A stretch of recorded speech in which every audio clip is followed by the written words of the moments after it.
All right, guys. So in this video today, we're gonna go over what's the monthly cost to run the Audi A4. So I'll try to break down insurance, monthly payment, maintenance costs, and everything that I need to do to keep up with this beautiful daily back here. For insurance, I have the weirdest insurance that you could probably think of. I have GM insurance. So at first I started with a high quote, and after that, my insurance just kept dropping. So I paid about $200 for the A4 full coverage, so full tour and all that good stuff. That is the cheapest I have had my insurance so far. And it has been more expensive with other cars, but with this one, it's in the 200 range.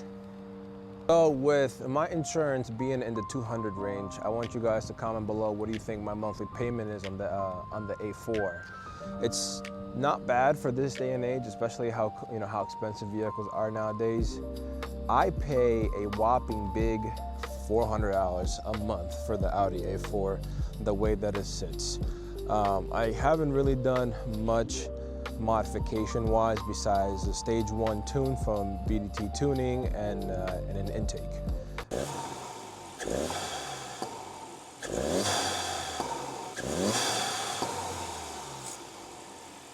Exhaust wise, I just have a muffler delete, don't have anything special. When I did get the car, it did need a brake, so I got ECS brakes. And then my wheels, this is from my old S4. I kind of just took off the stock A4 wheels and smacked my A4 wheels. But going back to how much I've spent in the, per se modifications, on the intake I spent about $500, and on the tune I think I spent about $600, maybe a little bit less. I'm just gonna highball it. I think around $600, somewhere around there for the tune. So for the exhaust, because I went through a stage of straight piped, 1 resonator, 2 resonators, no mufflers, and then mufflers, and now no mufflers and both resonators. I'm gonna say I spent at least about $1,000 just going back and forth with exhaust. So for maintenance on the A4, I guess we can pop the hood for this one. I really don't have much maintenance besides tire rotations and oil changes. For oil changes, I do them every 3,000 miles or every 3 months, whichever comes first. I am running 5W40 full synthetic from Liquid Moly. And then tire rotations every 5,000 miles. So I really don't spend a lot when it comes to maintenance for the Audi. I'm at 40,000 miles. Water pump is gonna have to be done here. Not soon, but around 50,000 miles, along with the PCV valve and the PCV system up top. I'm gonna do all that because I know that's one of the weak points for these engines. I'm gonna do those things, but as of right now, I'm just gonna say another $200 in maintenance whenever I have to get any maintenance. I really haven't had, thanks to God, any cooling leaks, overboost, or like problems with the car. She has been a solid trooper, besides when I messed up draining the transmission pan and not the oil pan.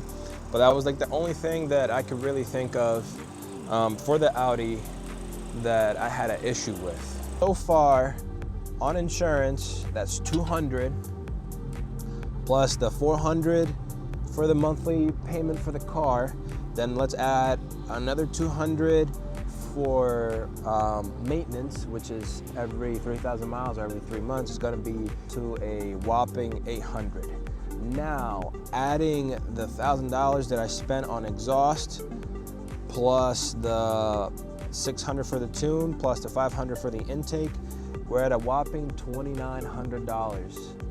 I'm not gonna include the wheels because that was a different purchase on a different build, but let's just say the wheels are a perk or a plus sign.